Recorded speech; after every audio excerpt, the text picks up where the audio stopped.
John this morning to introduce our speakers for the day. John? Thanks, Crystal. Appreciate it. And welcome you all again to our series of webinars that Florida Retail Federation is putting on for our members and those friends of ours for learning more about how to survive during the COVID-19 pandemic. And we appreciate you all being here. I also appreciate our friends from CRI joining us today. So I want to just tell you a little bit about the two presenters that we have. First of all, Michael Carter from the firm Carr, Riggs & Ingram, or CRI, has more than 20 years of experience, and he serves as the audit partner within the Tallahassee office. Primarily, he concentrates his work on the non-for-profit industry. He's managed numerous engagements in various industries during his career, but focuses primarily on trade associations, charitable organizations, and foundations. And he's a member of both the American Institute of CPAs and the Florida Institute of Certified Public Accountants. And currently he serves on a number of different boards here in the city of Tallahassee. For those of you who are Seminole grads, he's a graduate of the Florida State University and he is a CPA.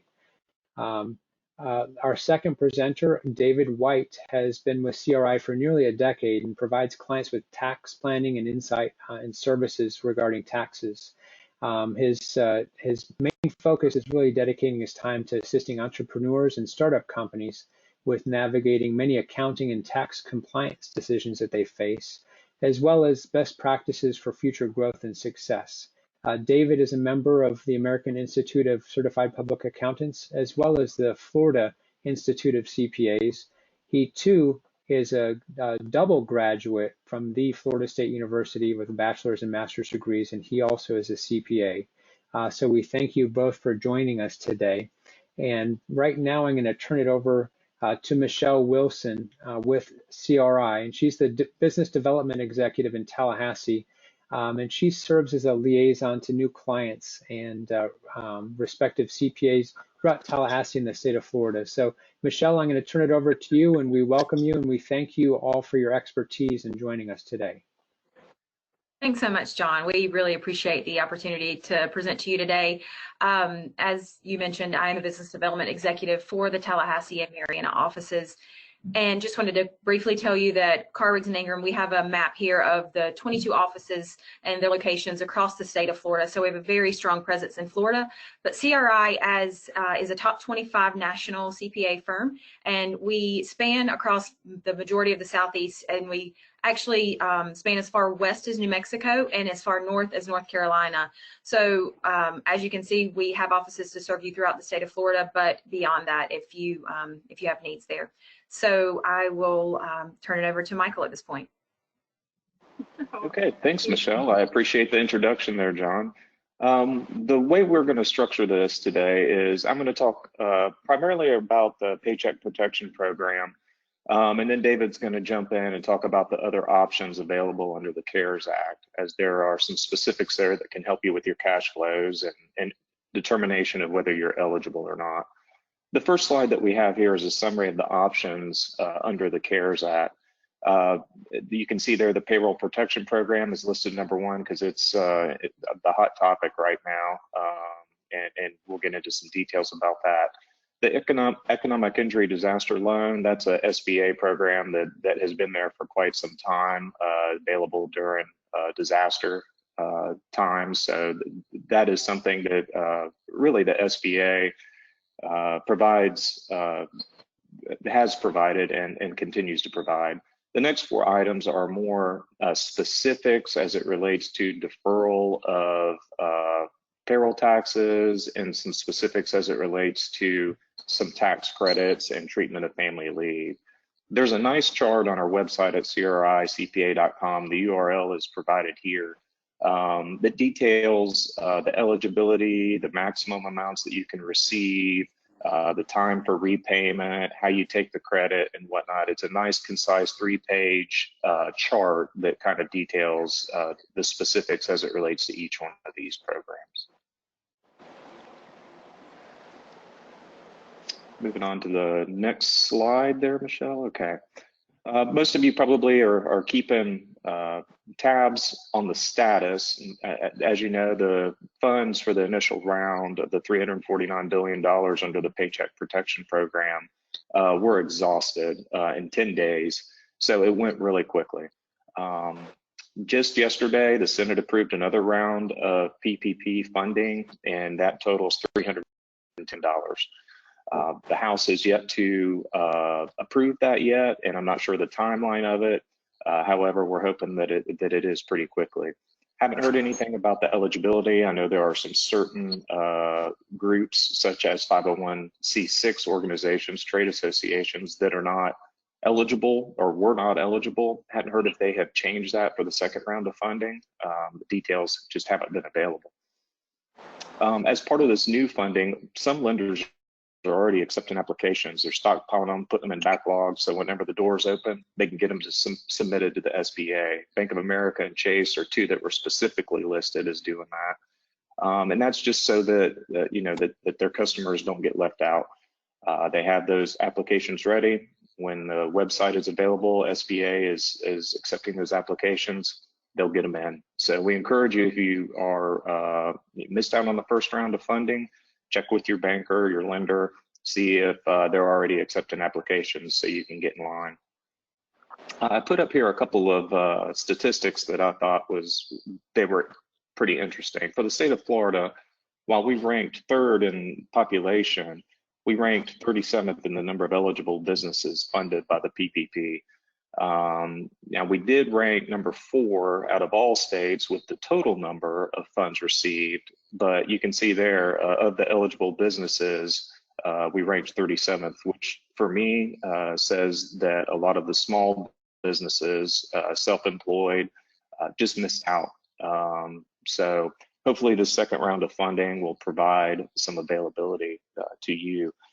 A couple of other statistics that I just, as I was preparing for this meeting, that I pulled up. California was the #1 state with $33.4 billion. And as far as the industries go, construction was the leading industry with 13% of the funds, or $44.9 billion. Moving on to the next slide.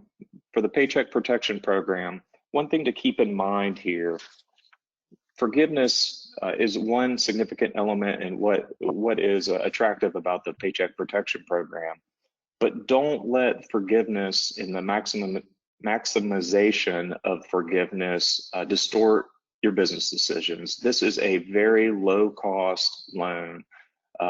Don't make decisions to maximize the forgiveness that aren't sound business decisions, because as you can see here, the interest rate is at 1%. The term for repayment is 2 years. There's no personal guarantees, no collateral, and no fees for prepayment. So this is almost borrowing money with no cost. So I say that in that most of our phone calls right now and our consultations is how do we maximize forgiveness? And some of the questions that are asked are probably not the best business decision as they try and get anticipate how they can not repay the money. If you need the money, use it, capital influx, use it in a sound business way to get your business back up and running and back to normal. The next slide here talks about the self-employed aspects of the Paycheck Protection Program. There was a lot of questions about how do you calculate the amount of the loan proceeds? How do you calculate forgiveness? And quite honestly, a lot of the details as it relates to self-employed individuals are still lacking. The initial date for application was April 10th, and that was a week after small businesses were eligible to submit their applications. And like I said, the funds ran dry in 10 days. So the self-employed individuals really got left in the dust here. Hopefully with this new round of funding, they limit some of the eligibility requirements to where some of the smaller businesses, especially in the state of Florida, can get their hands on the funding. But as far as the details go, as far as the self-employed individuals, the proceeds were based on their 2019 Schedule C net profit. It allowed for net profits to go up to 100,000. So basically, if under the PPP, you were allowed to get loan proceeds of 8.5 weeks, if the cap was $100,000, that was basically 8/52 of $100,000 was what your loan proceeds, the limit is. Now, there are some limitations on what you can deduct, and those expenses are outlined in the CARES Act in broad terms. They can consist of payroll, they consist of interest on mortgages, rent, and utilities. But for those expenses, when it relates to a self-employed individual, the use of those proceeds, if you did not take the deduction under 2019 Schedule C, you can't use the funds for those expenses and have them forgiven for the PPP. We have some information for you available on our website at the URL suggested there that goes into some of the details of this criteria for the self-employed individuals. Forgiveness, that's the big buzzword right now as it relates to the Paycheck Protection Program. Some of the bigger details here, the 8-week covered period for use of the funds begins on the loan origination date or when the funds are received. There's a lot of questions about when does the clock start ticking? When your funds are received, that's basically the date the clock starts ticking, 8 weeks from that point. The amount of the forgiven costs, like I said, they include the payroll costs, they include interest on mortgage, rent costs, utility costs. For the last three, those are limited to 25%.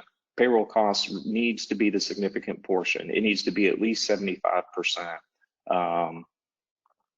For the non-payroll costs, interest on the mortgage, the rent, the utilities, all of those things had to be in place at February 15th. So just keep that in mind. If you secured a mortgage in March, the interest is not going to be forgiven for the purpose of these loans. Same with the rent, utilities. If those services were not in place as of February 15th, they aren't going to be forgiven. One question we get pretty frequently is how do I treat these forgiven amounts? Usually whenever there's a forgiveness of debt, there's some tax implications. As of now, all signs point that these forgiven amounts are not taxable for 2020.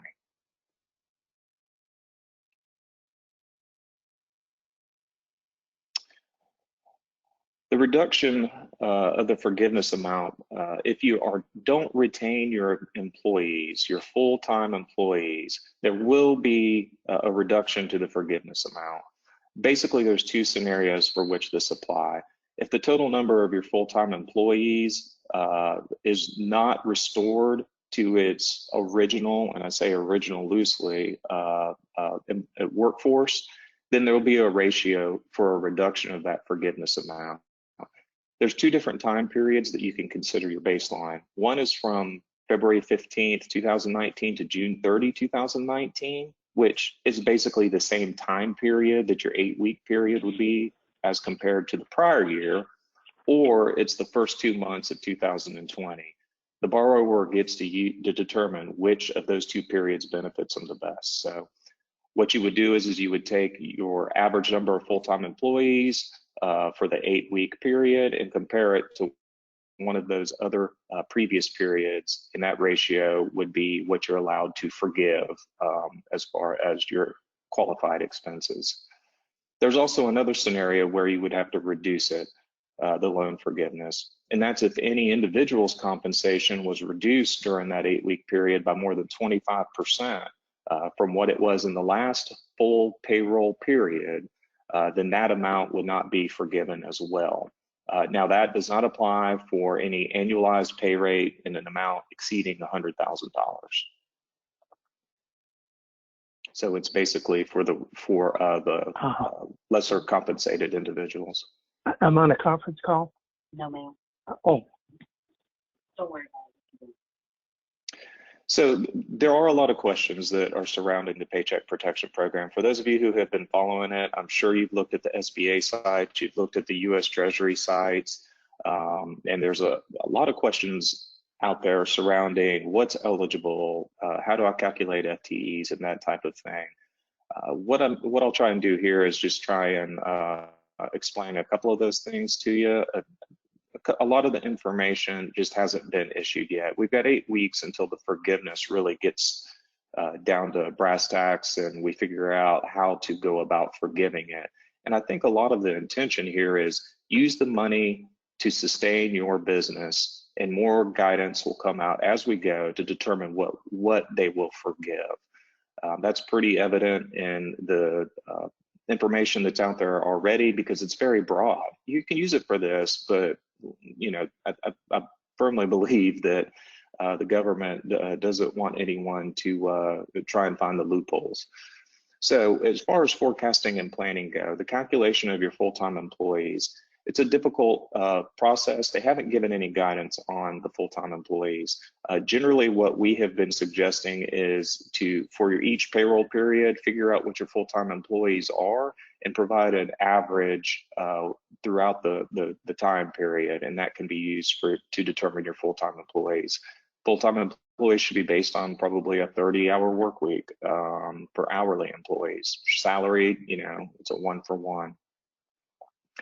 The selection of the full-time employee baseline time period, I talked about that previously. It can go back into the 2019 year from 2/15 to June 30, or it can be the first 2 months in 2020. I think you just need to take a look, run the numbers, see which benefits you the best on the full-time employee estimation there. Probably should go ahead and identify the allowable cost. If you have questions about what costs are included in your payroll costs, check the SBA site or the US Treasury's frequently asked questions, or give us a call. You know, we don't have all the answers as it relates to what's allowable, but we do have some best practices that we're applying for now. For self-employed individuals, take a look at your Schedule C from 2019. And if you haven't filed your 2019 return, probably need to get it prepared and in place to provide to the lender to see as part of your application. But you need to have that prepared to be able to determine what your deductible expenses are. There's a lot of challenges right now. A lot of the information just isn't available. One of the things that's out there right now that we have a question about is when are businesses going to be allowed to return to open the doors? Right now, that covered period is 8 weeks, and the longer we wait, that 8 weeks moves past the June 30 cutoff for the forgiveness policy. So it's not fair to those businesses who can't open their door and not incur any costs per se for employees. So what happens? Do they shift that covered period, delay it, expand it? We don't know. There's been discussions about it, but we don't have any clarification on that as of yet. I guess maybe we'll know more as the governors start to open up the doors for business. The lenders are very important in this process. They're going to dictate what is allowable and not in the end. As they look at your forgiveness request, as you complete the forms, they're going to want support. Some are probably going to be more critical than others. So you're going to have to work with your lenders throughout the process. There's not a whole lot of clarification in the guidance right now about what type of accounting methods should be used. There's been some guidance on no prepayment of interest, no prepayment of rent. So it makes it sound like it's more of an accrual basis. However, wages and how you report those are more on a cash basis when it comes to W-2 reporting, 941s, and that type of thing. So there's a lot of confusion there right now. How do you handle profit sharing expenses? How do you handle other benefits that are out there for the employees? They're difficult questions to ask right now. The final challenge is going to be, how are the lenders going to process these forgiveness requests? Whenever June 30 hits, everyone's forgiveness is going to have to be requested, and all lenders are going to have to process them. Do they even have the infrastructure and the personnel to be able to do it? Right now, with the application of the loan, it's a cumbersome process. However, it's a quicker process because there's less subjectivity. Whatever you get loaned can be repaid. Whatever gets forgiven doesn't get repaid. So there's going to be a finer look whenever that time comes around. So I believe that's all I have for the moment about the Paycheck Protection Program. I'm going to turn it over to David White now, and he's going to go into some cash flow strategies and some more details about some of the specific credits and delays and some of the repayment of payroll taxes that you have available to you to hopefully navigate you through the next 8 weeks to 6 months. However, I guess we don't know how long it's going to significantly impact our business. Hopefully shorter than longer. So David, I'll turn it over to you. Thanks, Michael. And just to kind of continue along with what Michael was saying, we realize these are challenging times, and what we're going over are some options, kind of arrows in a quiver that you can try to pull, and just to try to get some help and assistance cash flow wise to be able to make it through this difficult period. And as with any presentation, we like to encourage the meaningfulness to you. So if you have any questions, please submit them in the chat so we can go through them if we have time at the end, and we've planned for that. So if you have any questions on any of the things that we have been talking about so far, please just let us know so we can try to answer that.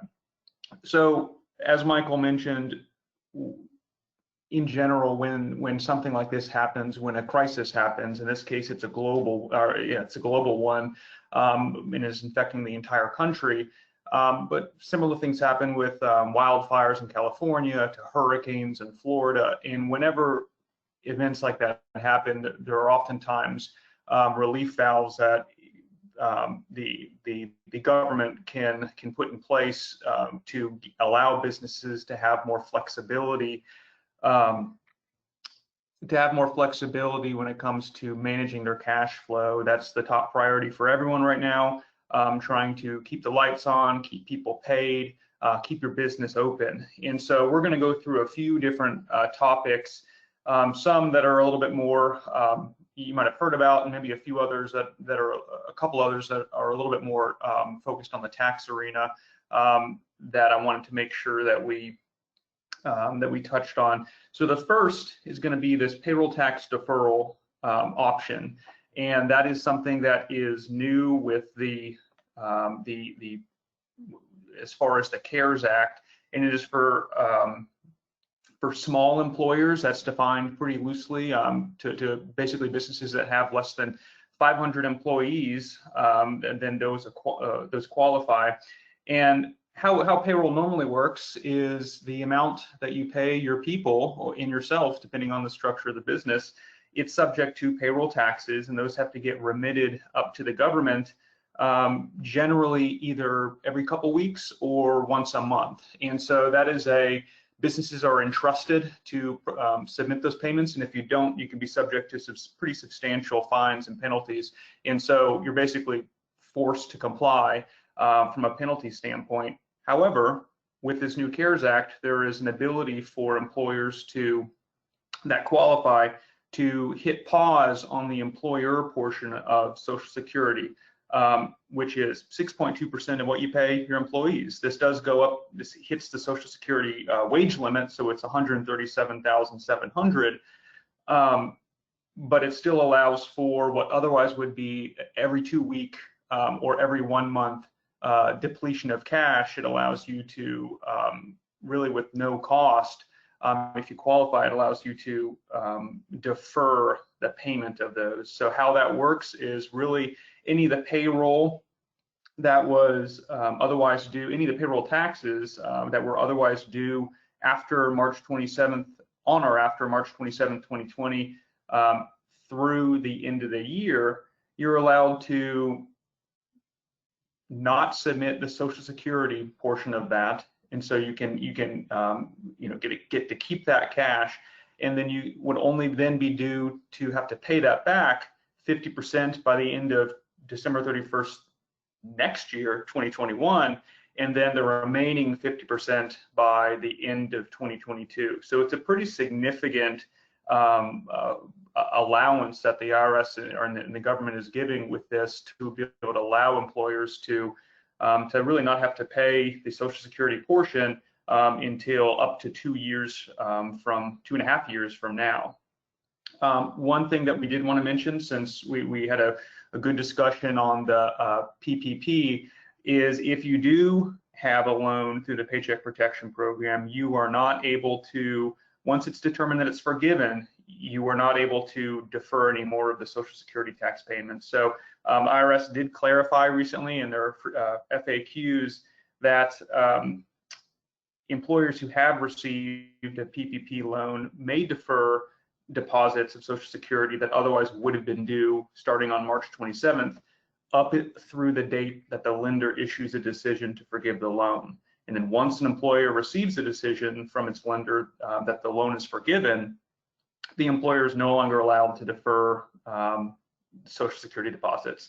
But whatever was deferred in that period of when you're allowed to start, so the clock starts March 27th, up to the point of when you actually determine that your loan is forgiven, that amount, which is then stopped if your loan is forgiven, that amount will also apply related to the dates that I mentioned. 50% of that is due the end of 2021. The other 50% is due by the end of 2022. So that's just that's one thing that if you're looking for, which every business is right now, looking for ways to really only have to part with cash if you need to, this is a no interest allowance to basically have over 6% of your payroll costs deferred until a year from now and then 2 years from now. The next thing that we want to talk about, again, in a similar vein of retaining cash to be able to have it be directed in the most efficient manner, there is another allowance called the Employee Retention Credit, and similar to what I mentioned before when it comes to disasters and other crises that affect the country or any regions, this is relatively similar. This is kind of an expanded version of what has been in place for other disasters around the country. But the effect of this is, in the spirit of this credit, is if you are an employer and your business was affected, which is we'll get to in a second, if it was affected and operations were shut down or significantly affected, then you will have you will be eligible to have a payroll tax credit for up to 50% or for 50% of wages capped at the first $10,000 per employee. So the effect of that is a maximum tax credit of $5,000. So as it relates to how do you define, affected by this crisis? Well, it's available to businesses that employ people whose operations have been fully or partially suspended as a result of the government order limiting commerce, travel, or group meetings, which is many in Florida, for instance, with the stay-at-home order. The credit is provided to these businesses who have experienced a greater than 50% reduction in quarterly receipts measured on a year-over-year basis. And then when the company's gross receipts exceed 80% of the comparable quarter in 2019, you no longer qualify for the credit at the end of that quarter. So this is something kind of similar to what Michael was discussing as it relates to the PPP process. Everyone rightfully was extremely and desperately excited to get the application in, maximize the loan amount, and then potential either relief that finally their application is moving forward and they have the proceeds, or frustration that they didn't make it in time, which most didn't, and now you're hoping to get in the second wave of this. Even though you get through that process, you then have to pay attention to the record keeping and documentation part as well, because that's something that is going to be potentially looked at for the PPP. It's going to be looked at by the banks, and for something like this employee retention credit, this is probably something where there's going to be some guidance that comes out to be able to have the IRS monitor the qualifications for a business. So this is not something that once you qualify for it, you qualify for the rest of the year. It could be, but it's not just a blanket. Once it starts, it doesn't stop. Instead, it is something that will have to be monitored each quarter, and then at some point, the quarter of qualification will end, whether it's the end of the year or the quarter that your gross receipts kind of start to gain some of the lost ground. In that case, it'll end in that quarter. Something also, it can't be used. This credit does not include wages for which the employer received the tax credit for the sick and family leave, which we'll talk about shortly, or if you qualify for the work opportunity tax credit, you can't have an employee's wages count for that, and also for the employee retention credit. So it will require some paperwork and some reviewing of the qualifications, and some employees might qualify, some might not, but in the end, a maximum credit of up to $5,000 per employee is pretty good, and should definitely provide for some cash relief when it comes to payments that would otherwise be required to be sent into the Treasury. In that vein, how do you get it? It's refunded through really one of two forms. It's refunded through the streamlined, I'm trying to find it, the streamlined application form, which is actually a form, if you were to even look online, you can find it, form 7200. It's a newly created IRS form that the IRS has online, that is just a one-page form where if you don't have enough otherwise due payroll taxes to receive the effect of the credit, you can submit a streamlined request to be able to get almost basically in advance of those funds, and you would use that form to do it. So I think that it's actually something that I wanted to touch on that related to, and we can stay on this slide, Michelle, but just really quickly, because I regret not saying it, the payroll tax deferral that I mentioned on the slide above, that is also applicable to self-employed individuals. Self-employed individuals, you get the full brunt of payroll taxes. You're both the employee and the employer, and so when you pay self-employment taxes, you're paying both portions. So for the payroll tax deferral element, you can effectively defer 50% of your Social Security taxes, given that you're subject to both portions, and you would be able to qualify as well. So it's not just employers that actually have employees on the payroll, it also is for self-employed individuals. Okay, I think now we can move. Okay, so for emergency paid sick leave, you've probably heard a lot about this in the news as well, mainly because this was one of the first policies to come out as a result of this crisis, because it came out with the original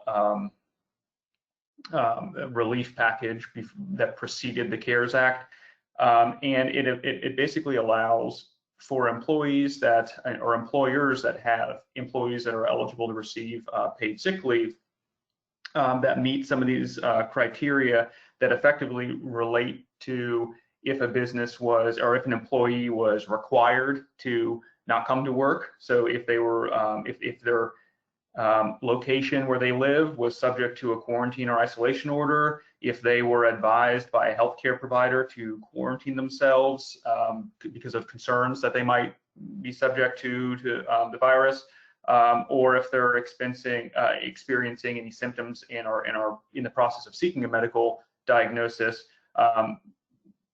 you can have a credit for up to $5,100 of per employee. It's really capped at $511 per day, but the overall in total is for employees at $51.10 per employee. Small businesses with less than 50 employees will be eligible to have an exemption from the leave requirements related to a couple of the other criteria, which are for school closings or childcare unavailability. And so this is for most employers that have some of these policies where they're having to pay sick leave to employees. This also can be received through either a payroll tax credit on otherwise due deposits, or as I mentioned, related to, and this will be a theme for really all of these credits, that streamlined form for Form 7200 is the form that you would use if you're, because of furloughs or reductions in staff, if your otherwise due payroll taxes are not enough to receive the effect of a credit, then you can apply using the streamlined form. This can be used if you did receive Paycheck Protection Program funds and other credits, but not for overlapping periods. So you can't double dip in that regard. Michelle, if you want to move to the next one. Okay, in a similar vein, emergency paid family leave. This is for if an employee has to be at home because a child, which is a dependent under age 16, has had a closed school, or the healthcare childcare provider is unavailable due to restrictions and precautions. And so they are eligible to have up to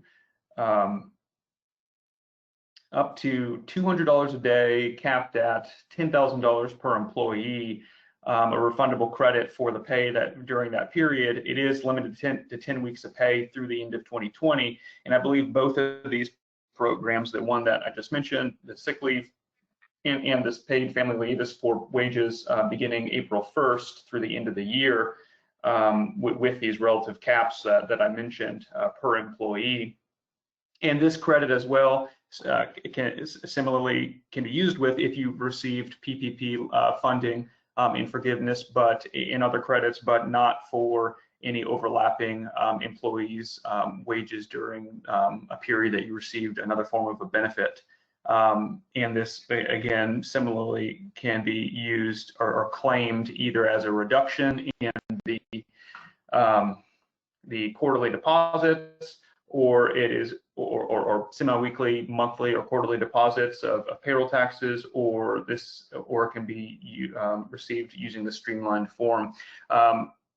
Ultimately, the IRS is going to be revising the second quarter, and probably others as well, but at least starting with the second quarter, April through June's quarterly 941 filing that's due, and it will also help capture a lot of these changes.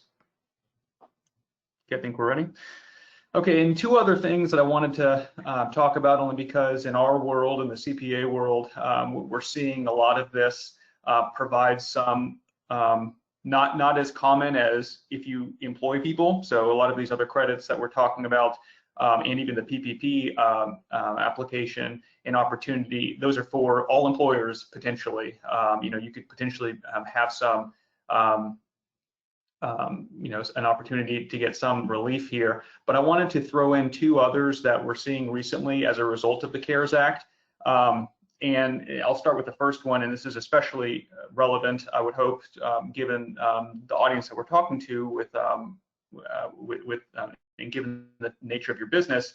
But when the tax law was changed a few years ago, there was what they call the retail glitch, which was frankly a drafting error in the actual Tax Cuts and Jobs Act, where qualified improvement property that was placed in service was basically, the language made it so that it didn't qualify for bonus depreciation, which the law also changed to increase bonus depreciation to 100%. So if you put something in service, if it qualifies for bonus depreciation, you get to write it off immediately in the year that you put it in service, all of it.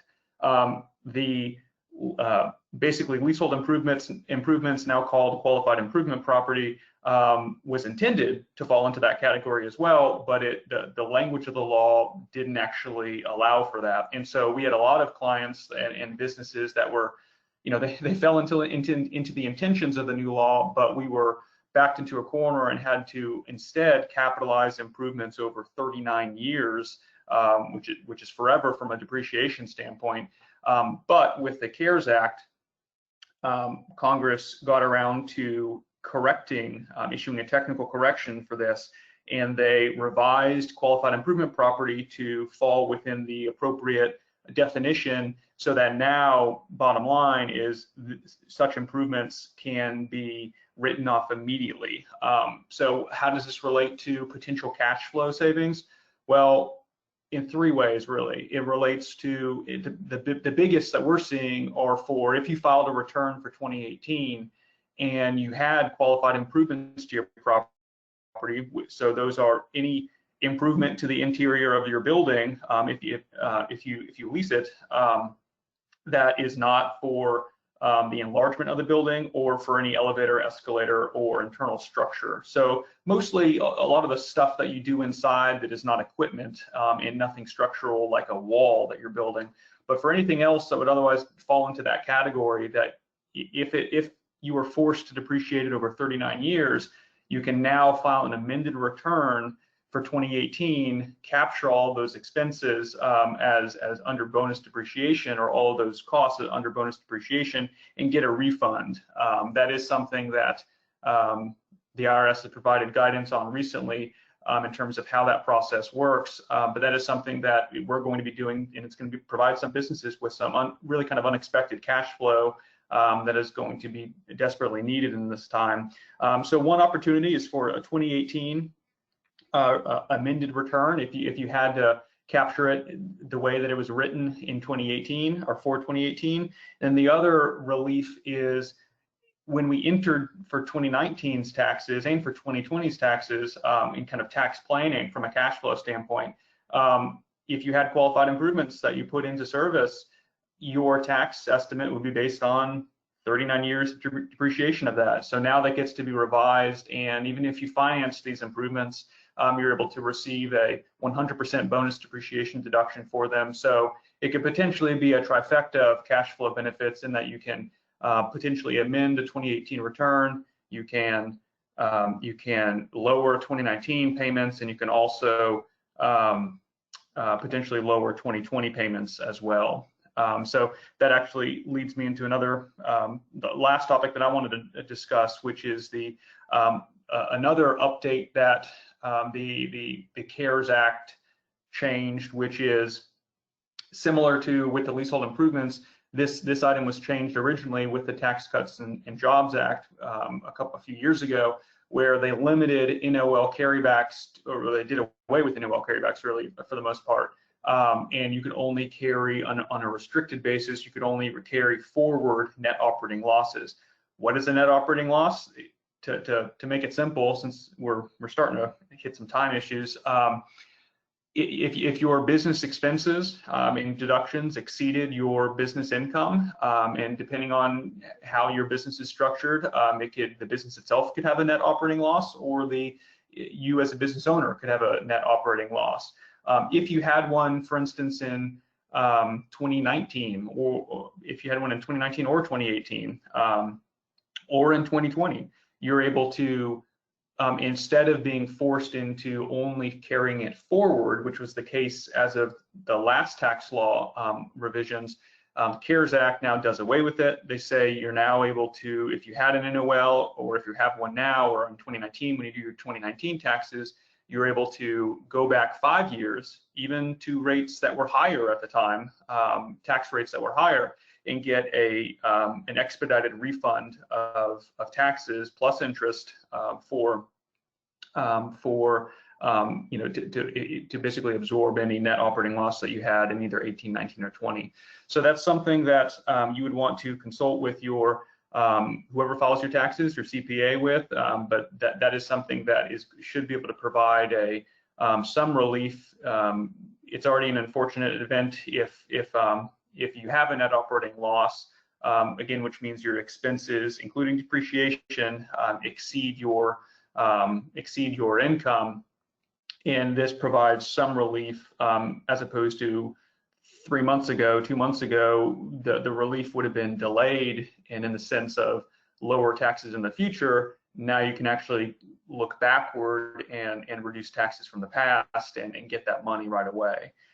So that is the last item that I wanted to make sure we talked about. Michael, do you know if we have any questions so far? I'm going to try to look as well. Yeah, it looks like there was one question that. Go ahead, Michael. There was one that just came in. I'm sorry. There was one that just came in that was related to the sick leave and paid family leave information. So if an employee cannot work remotely, or is it I'll just read it as it is and trying to determine it for you, decipher it. Are the sick leave and paid family leave only available if the employee cannot work remotely? What if we have current employees working remotely? Can we still take the credits available? So it would depend. My understanding, and actually there's a helpful Department of Labor like a chart that they have created for employers and employees to be able to go through the requirements. The first aspect of it would be, just because the business is, they would actually have to qualify for it under the leave criteria related to this current crisis. So that is one of those 6 criteria, as I mentioned, where they have are either in quarantine or where you have a medical professional telling you you need to self-quarantine related to this. You have symptoms and are getting a diagnosis. But if you, for the others, for actually more of like the child healthcare or child care related ones, that is something that if you are paying them, if you have a policy and you're paying them under that, then my understanding is that they would still be able to qualify for that. Have you heard anything different, Michael? No, I think that's it. The way I understand the first 2 was if you're directly impacted by it. So generally speaking, if they're working, I mean, there's either they're not working or they're working. If they're not working, then they're eligible for the sick leave and paid family leave. But if they're working, I don't believe you could get the credit for that. Right. Now, and also, right, exactly. It has to actually be leave and not that they are just you know, it actually has to be approved to leave under an applicable policy. And I think that's also something, you know, the Department of Labor is, you know, they're going to be inundated with the management of this as well, but it is something that they'll likely have a process where they randomly select some companies to just kind of make sure that they've dotted their I's, crossed their T's in terms of applying for this, or if you receive benefits under it. Another thing that, if it wasn't clear from kind of our conversation or our discussion, some of these are not able to be paired with each other, and so you're going to want to have some assessment of which of these relief opportunities should I pursue. It could be that if I pursue one, I can't get the other, and vice versa. So that is something also to take into account.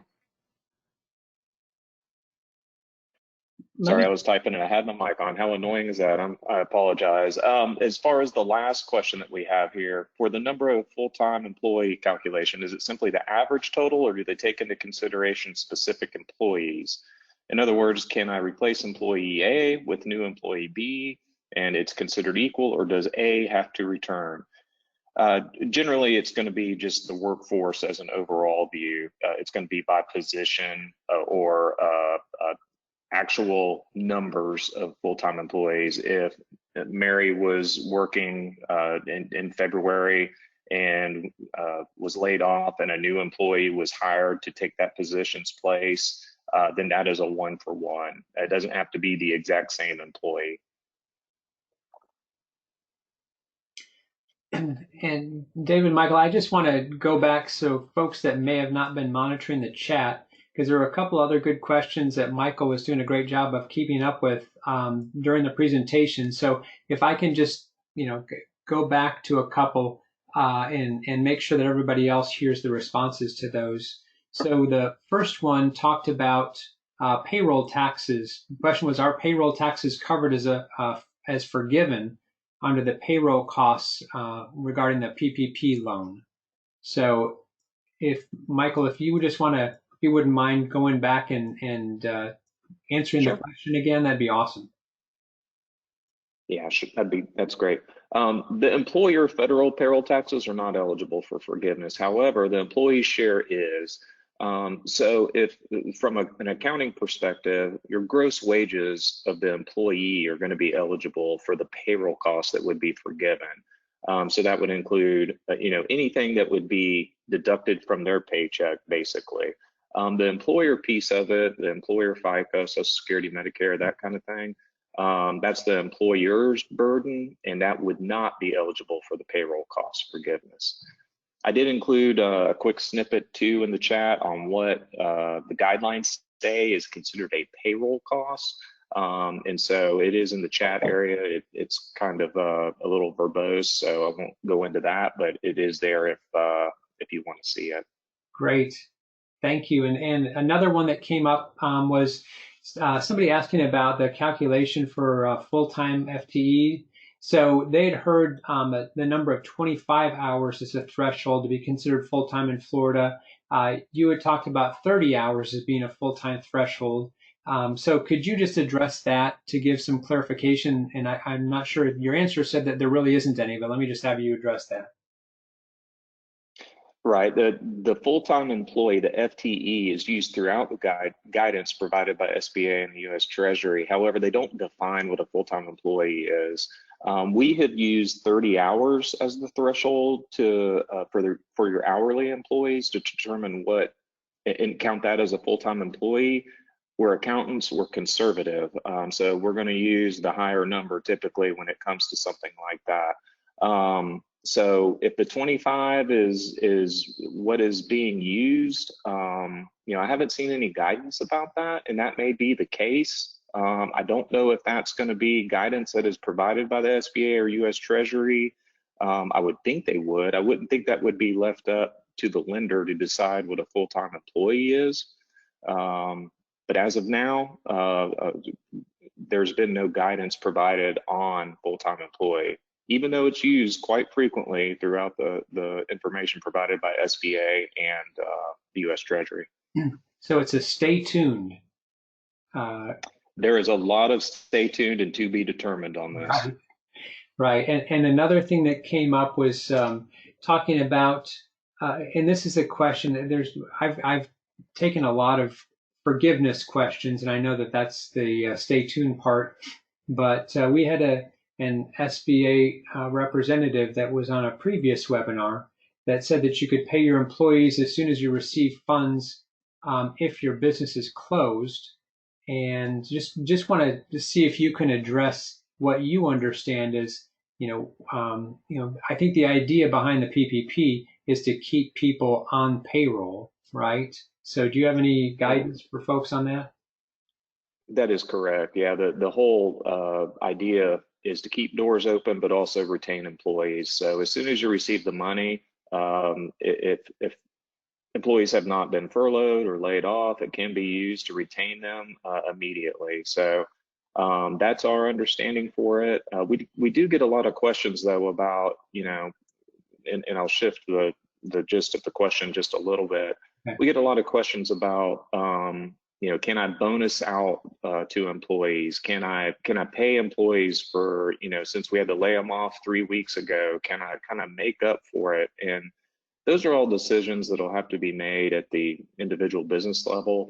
One of the complicating factors in all of it is you got to annualize those wages. So if you do end up paying a bonus, you'll have to annualize those wages. So if they normally get $1,000 a week and you ended up going back and backdating and giving them $4,000 because they missed 3 weeks worth, well, that $4,000 that you paid during that week could get annualized to where it's 4,000 times 52 weeks to make a big portion of your of that be unallowable. So just keep that in mind. I put a comment in here.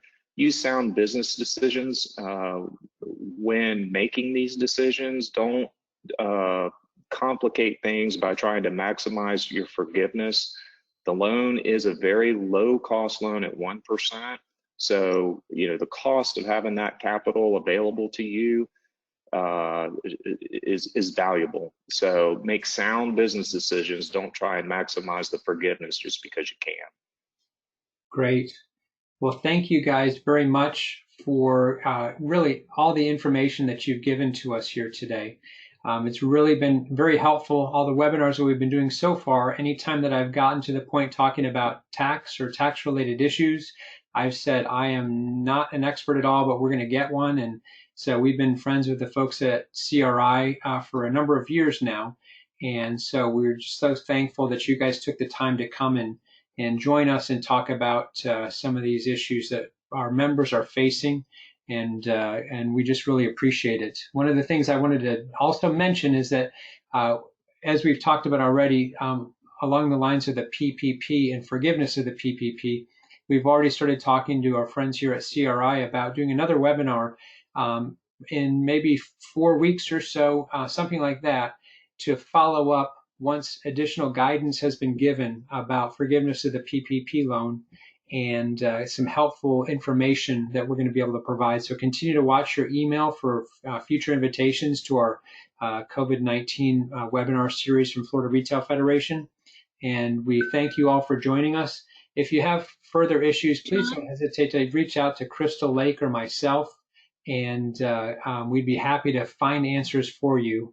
As Crystal mentioned at the top of our webinar here, continue to watch our emails and our website for additional information as it becomes available. So we'd like to thank both David White and Michael Carter from CRI for joining us today. And we thank you all for your time. Please stay safe out there. Yes. I wanted to just quickly say that I've had the slide up for a few minutes now about connecting, and so we appreciate the opportunity to present today and look forward to the opportunity to present whenever further information is available. But please connect with us. We're on all of these social media platforms and would love for you to reach out to us and connect with us that way, and stay tuned. We have a lot of other COVID-19 resources available in these areas. That's great. Thank you. Michelle, thank you. And we appreciate everyone's time, and we hope you all have a great and safe day. Thanks, you too. Thank you.